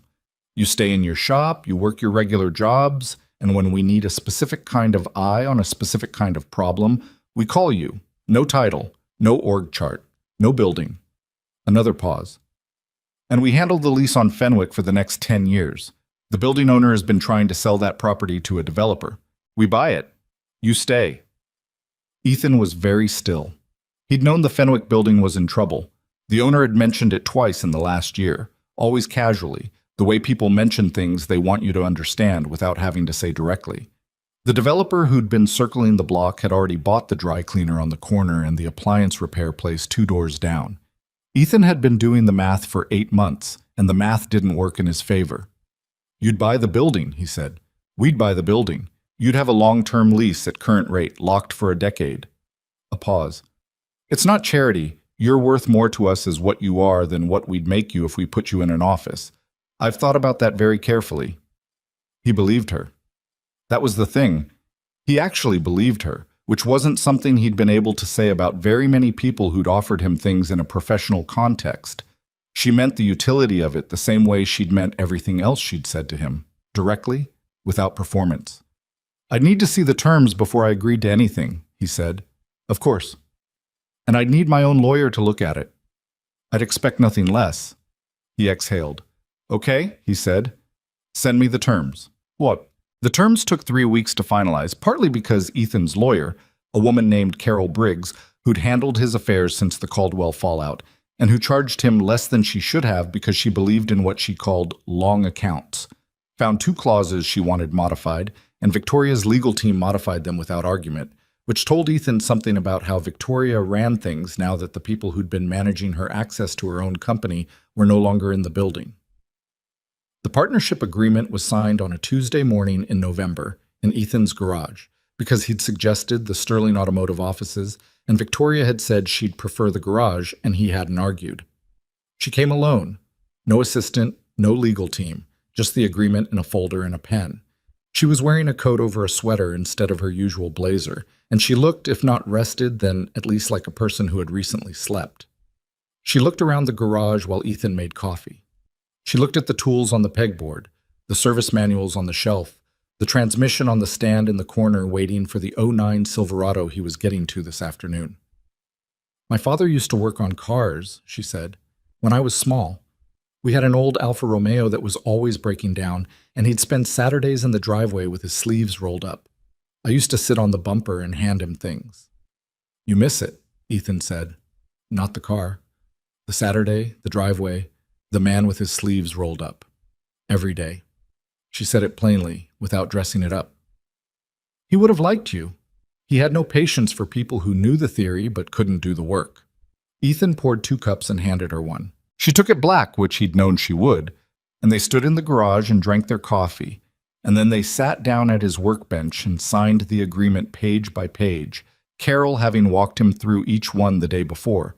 And when they were done, Victoria put the folder in her bag and looked at him. Lawrence is cooperating with federal investigators, she said. Adrian too, for what it's worth, which isn't much. Kyle Reston has been fully forthcoming. He was apparently not comfortable with what he'd built from the moment it went live, which is information that arrives about 14 months too late to be useful, but that I suppose says something about the limits of his character rather than its complete absence. She paused. The Meridian program will relaunch in Q3, assuming the certification holds. Sandra is consulting on the architecture rebuild. Good, Ethan said. The service center manager who modified my mother's car has been referred for criminal charges separately. He claims he was following a work order from Cross, which is probably true and also not a defense. Her coffee cup was almost empty. My mother wanted me to tell you she's coming by Friday. She said she'll bring coffee. She doesn't have to do that. I know, that's why she wants to. Victoria looked at him. She also wanted me to tell you something. She said, and again I'm quoting, that the most dangerous thing in the world is a good person who believes they've already been used up. She wanted you to know she doesn't think that's you. He held his coffee cup and didn't answer for a moment. The fluorescent tube he'd been meaning to replace was flickering slightly, which it did when the temperature dropped. He'd get to it this week. She's a remarkable woman, he said finally. Yes, Victoria said. She is. She stood, buttoned her coat. I'll let you get back to work. He walked her to the door. Outside, the November air was sharp and the sky was the flat white of a day that couldn't decide whether to be sunny or overcast. Her car, a current generation Sterling sedan, not the Meridian, the standard model, was parked at the curb. Victoria, he said. She turned. The variable compression system I developed at Caldwell. The one they took. He'd thought about whether to say this for 2 weeks. It was a good system. It worked. I never heard what happened to it after. She looked at him. I can find out. I have contacts at Caldwell. I don't want anything from them. He stopped because he wasn't entirely sure what he wanted, and honesty required waiting for the actual thought rather than filling the space with words. I just wanted to say it out loud, that it was good work, that it existed. Victoria was quiet for a moment. It existed, she said, and so did you. Both things are still true. She got in her car and drove away, and he stood in the doorway of his garage and watched her go. And then he went back inside and put his cup in the sink and picked up his tools and got back to the Silverado. Margaret Sterling arrived on Friday at 9:15, which was 15 minutes later than she'd said, and she apologized for it in the particular way of people who are almost never late and find it genuinely unsettling when they are. She had 2 cups from the coffee place on Clement. She'd apparently done reconnaissance on the neighborhood, and she sat in the office chair with the broken back without complaint, though Ethan noticed she adjusted her posture twice to compensate for the lean. He kept working while they talked. This was something he'd been self-conscious about at first. It seemed rude, having a conversation while his hands were in an engine, but Margaret had sat down and immediately started talking and hadn't seemed to require him to be still, so he wasn't. Victoria told me about the agreement, she said. It's a good arrangement. He was checking the valve clearances on the Silverado's engine, for both sides. She said you turned down the executive position. It wasn't right for me. Margaret was quiet for a moment, holding her coffee. My husband offered Lawrence a board position 22 years ago. Lawrence was younger then, genuinely capable, genuinely invested in what the company was doing. He was good at his job for a long time. A pause. I don't know exactly when the shift happened, whether it was gradual or whether there was a specific moment. I've been trying to identify it. Does it matter? Ethan asked. To me, it does. I've known him for 31 years. I need to understand it, even if understanding it doesn't change what he did. She said it without self-pity, just the honest admission of a person who took her own inner life seriously enough to examine it. I think it was when he stopped being afraid of being wrong. The humility goes first, in my experience. The rest follows. Ethan thought about that. The Silverado's valve clearances were spec. He moved to the next cylinder. I was wrong about some things, he said, after Caldwell. I decided that the problem was systemic. That it wasn't individual people making individual choices, it was the nature of the structure. He paused. That let me off the hook from having to assess people individually, which meant I stopped trusting anyone, it was easier than the alternative, but it wasn't right. What's the alternative? Slower. You have to actually watch how someone behaves when it costs them something. That takes time. He moved to the next cylinder. Victoria was willing to be wrong about what she'd find. She came to me not knowing what I was going to tell her. That mattered. It did, Margaret said. She's more like her father than she knows. He was willing to be wrong too. It was his best quality. She drank her coffee, and his most annoying one because it made it very difficult to stay angry with him. He almost laughed. She said it with the timing of someone who had been telling stories about the same person for 40 years and knew exactly where the weight landed. They sat in a companionable quiet for a while, her with her coffee, him with his tools, the garage doing what garages do in the morning when the work is moving and the heat is coming up. Outside, a city truck went past, a kid on a bicycle. The ordinary Friday morning of a street that didn't know or care what had happened in a boardroom across town 3 weeks ago. "Can I ask you something?" Margaret said. "Sure." "That night on the highway, when you found what you found, did you know then what it meant? The full scope of it?" He considered the question. "No, I knew it was deliberate. I knew it was precise. I knew it required a specific kind of knowledge." He set down a tool and picked up another. "But I didn't know it connected to anything larger. I just knew it was wrong, and that you needed to know it was wrong. You could have told me, taken the payment I offered, and driven home." "Yeah." "Why didn't you?" He was quiet for a moment. The valve clearances were good. He moved to the next cylinder and checked his spec sheet. "Because it would have stayed with me," he said. I'm not saying it would have kept me up at night or anything dramatic, just that I would have known I'd seen something that mattered and chosen not to do anything about it, and that kind of knowing accumulates." He paused. "I'd already been carrying what happened at Caldwell for 11 years. I didn't need to add to it." Margaret looked at him with the expression of someone filing something carefully away. "My daughter said you told her the floor doesn't give way, that you just have to stand on it long enough." "Something like that." She said it changed how she felt going into that board meeting. He didn't answer immediately. He thought about Victoria at the head of that table, walking through evidence that could have destroyed her if it had gone differently, with the flat, measured voice of someone who had decided the floor was solid even when it felt otherwise. "She didn't need me to tell her that," he said. "She already knew it. She just needed to hear it from someone who'd tested it." November became December. The Meridian certification progressed without incident, which was a relief, and also, in Sandra Okafor's assessment, delivered in a phone call to Ethan that was equal parts technical briefing and personal vindication, a confirmation that the architecture was sound and had been sound all along, and that what had been done to it was a wound rather than a flaw. Wounds, given time and correct attention, healed. Flaws were permanent. Sandra had spent 4 years believing she might have built something fundamentally broken, and learning that she hadn't was, she told him, better than the fee. The federal investigation moved at the pace federal investigations moved, which was not fast, but moved. Hale's legal team was substantial and aggressive, as expected. Cross had negotiated a cooperation agreement, as expected. The process would take time, years probably, in the way these things always did, but the structure of it was solid, built on documentation that didn't require anyone's memory or testimony, because documentation was what Ethan had always trusted most.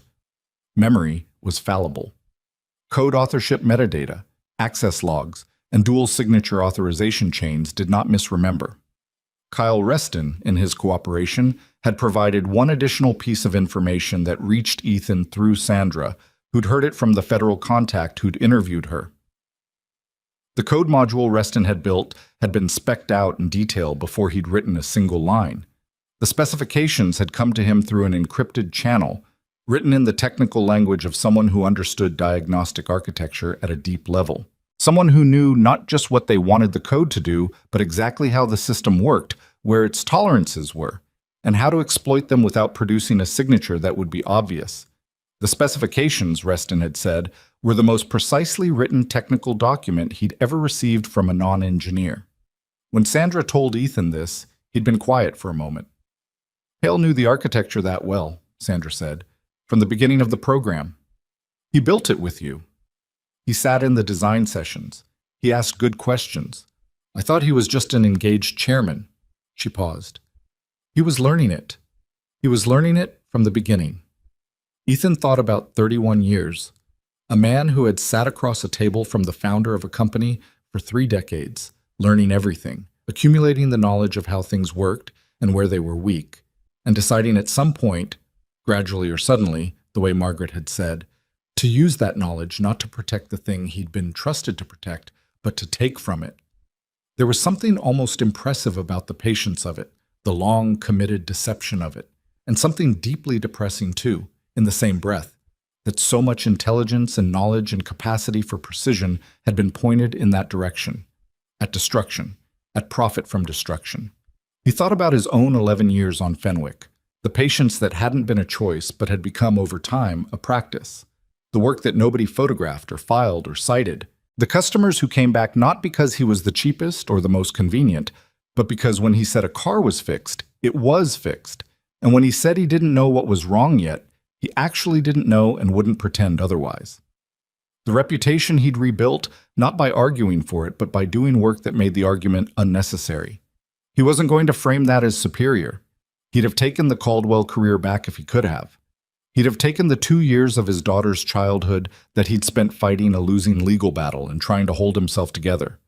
He wasn't grateful for what happened to him, the way stories sometimes suggested you should be grateful for adversity, because adversity had cost him real things that mattered and hadn't asked his permission. But he was here. That was the simple fact of it.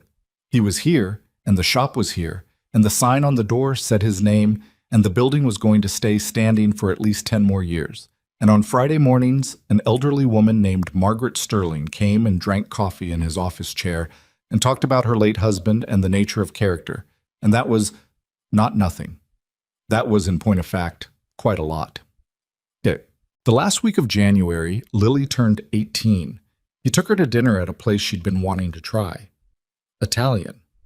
More expensive than his usual range, but within it now, a fact that still surprised him when he thought about it directly, and which he tried not to think about directly too often, because it invited a kind of sentimentality that made him uncomfortable. He'd ordered a glass of wine, and she'd ordered sparkling water, and they'd talked about her college applications, which were almost done, and about the engineering program at Ohio State that she was seriously considering, and about whether she wanted to study mechanical systems or software or the interface between them where the interesting problems increasingly lived. Both, she said. Both is a lot of coursework. You do both. I'm 42 and I've had 20 years to develop the calluses. She rolled her eyes, which was what she did when he said something she agreed with but didn't want to admit she agreed with. I want to understand how the whole system works, not just the parts. She pushed a piece of bread around her plate. I've been thinking about what you said, about how the failures in those cars weren't random. They were designed. Someone built a system inside the system to produce specific outcomes. Yeah. That's an engineering problem, not just a criminal problem. Someone understood both layers well enough to exploit the gap between them. Sandra understands both layers, he said. She built the original. I know, she emailed me. Lily said this casually, as if it was a normal thing for a recently 18-year-old to mention. He looked at her. Sandra Okafor emailed you. I reached out to her. I had some questions about the diagnostic architecture. She answered them. Oh, Lily looked back at her bread. She said I asked good questions. He sat back in his chair and looked at his daughter. 18 years old, reading glasses, his hands and her mother's eyes, a person who would reach out to a systems architect she'd never met because she had questions that needed answering and saw no reason why the questions shouldn't be answered. A person who had grown up in instability and developed, in place of the security she hadn't had, a kind of practice competence that would serve her better in the long run, even if that was the wrong way to have arrived at it. She's right, he said. You do ask good questions. Lily looked up. The expression on her face was the one she only showed when she wasn't watching herself. The unguarded version, the one that reminded him most painfully and most beautifully of Rachel. You could have taken the corporate job, you know, she said. I would have understood. I know. We could have used the money. We have the money now. Not as much as enough, he said. We have enough. That's all enough needs to be. She looked at him for a long moment. Then she nodded, once the way she nodded when she'd decided something was settled. Okay, she said, and picked up her fork. February. Cold, gray. The kind of Cincinnati February that didn't apologize for itself. Ethan opened the garage every morning at 7:30, swept the floor, made coffee, and worked on whatever was in the bay. Some mornings, the Sterling consulting work required a call, or a document, or a review of something Sandra had flagged in the ongoing certification. Most mornings, it was just the cars, a brake job, a timing chain, an electrical fault that took 4 hours to trace and 20 minutes to fix, which was how electrical faults always worked. Margaret came on Fridays. Sometimes Victoria came with her, and sometimes Victoria came alone, and sometimes neither of them came and he didn't hear from them all week, which was also fine. The partnership was what Victoria had promised, a structure that existed at the right distance, close enough to be useful, far enough not to consume.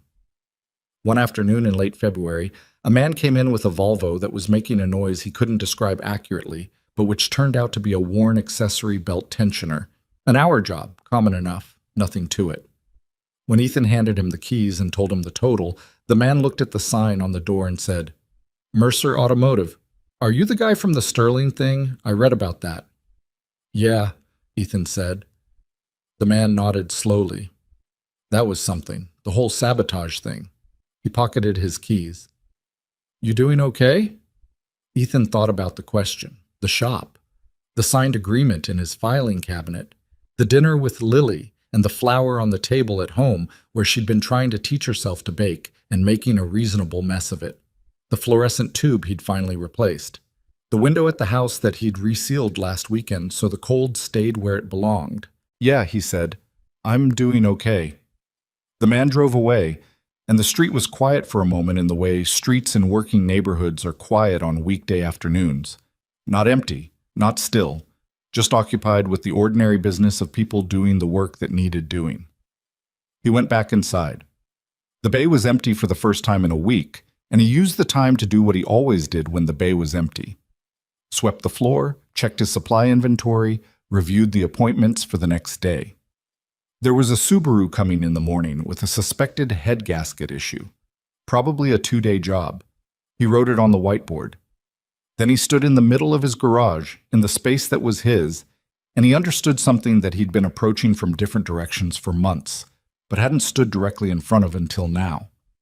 He had not been waiting for vindication.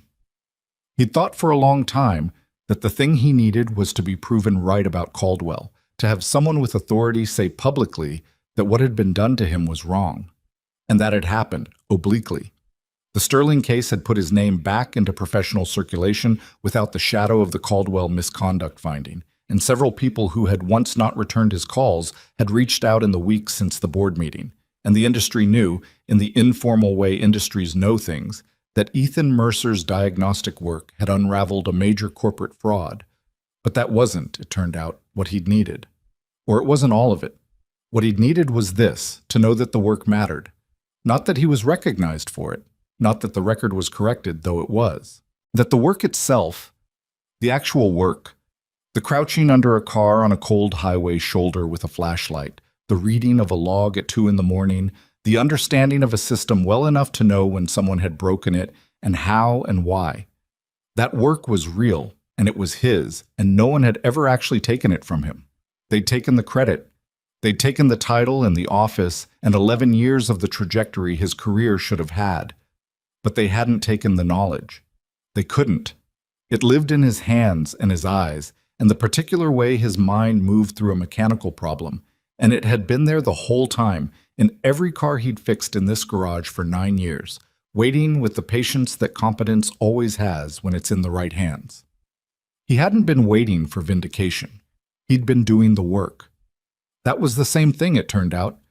For a person like him, in a life like his, that was exactly the same thing.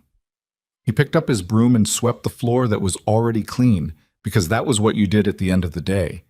And then he turned off the light and locked the door and drove home through the February dark to where his daughter was almost certainly making something in the kitchen that involved flour on every surface and was probably going to be good.